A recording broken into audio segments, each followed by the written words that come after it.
Hi everyone and welcome to Jab and Move with your host Stephen, and today we're going to be talking about WBO ordering the Usyk versus Parker fight and also Josh Taylor retiring and what my thoughts were on that. So let's dive straight into it. So the WBO have ordered the fight between Usyk and Joseph Parker to be made. Now I find this really interesting, and this is a fight personally that I wanted to see. It was actually a fight I was more excited for if it would have been made ahead of the Dubois fight. Now I know that would never have happened because Dubois and Usyk was for the undisputed, whereas it would have been the unified if it was just Usyk and Parker. So money wise and bout wise stuff, it made no sense. But for me, and I always held this back, and I said this in previous videos as well, that Parker is a better fighter than Dubois, and if it was both of them in the ring, I would always pick Parker, especially after working with Andy Lee and the wins that he's had over Wilder, Zhang and Bakoli, and being, for me personally, the most improved fighter within the heavyweight division. So, what are my thoughts? It's an interesting fight, like I say, I'm excited for it. It's one I want to see. I would like to see Usyk have this one last fight and then sail off into the sunset and go, because he's already done everything he wants. But it's one of them where it's another big payday, be for the undisputed again. So he can just go off, potentially win this one and disappear. For Parker, it's a chance to fully redeem himself in terms of like being a champion again. Now he was champion back in sort of 2016, I think, for a year or two, until he lost his bout to Anthony Joshua, and Joshua unified the division then.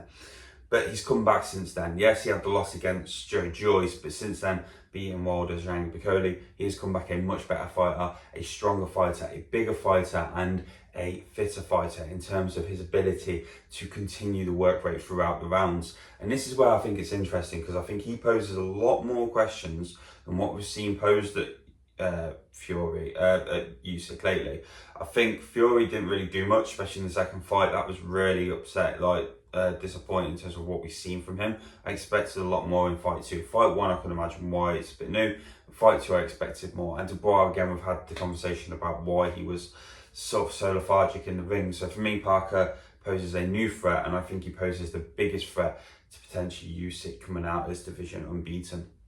I want to get your thoughts on that one. Again, Usyk for me is hands down the favourite after everything he's done. So it's the best fighter in the division against the most improved. So it's an exciting prospect. But let me know what your thoughts are, guys. Do you think Usyk takes the fight and goes for, again, the undisputed? And do you think Parker has a chance? Or do you think Usyk sails off into the sunset? And then, if that is the case, we would have a Parker versus Atoma situation as long as he gets through Dillian White.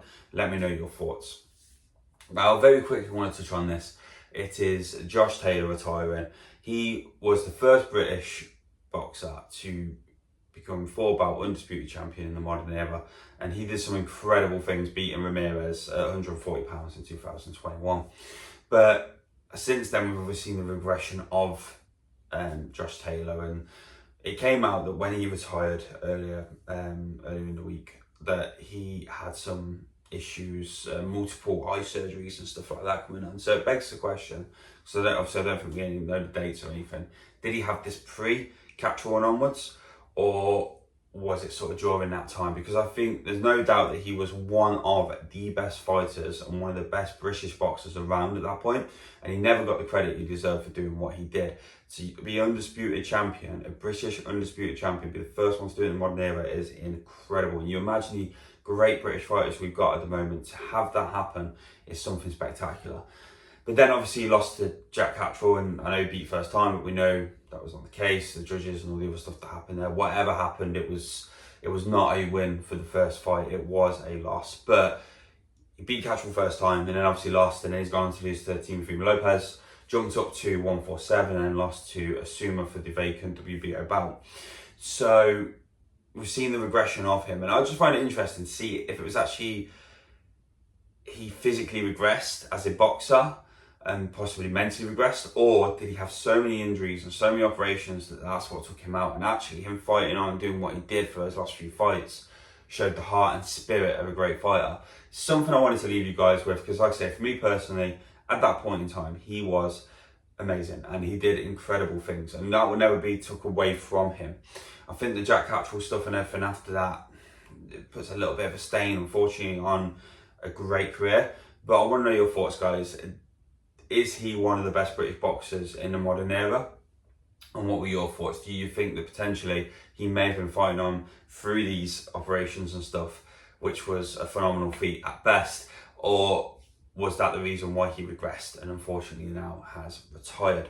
Let me know your thoughts, guys. Like I say, what do you reckon if it was Usyk versus Parker? Do you think Usyk sails in the sunset, or do you think Parker gets his chance and possibly wins that fight? And Josh Taylor and his legacy. Have a lovely day. Take care.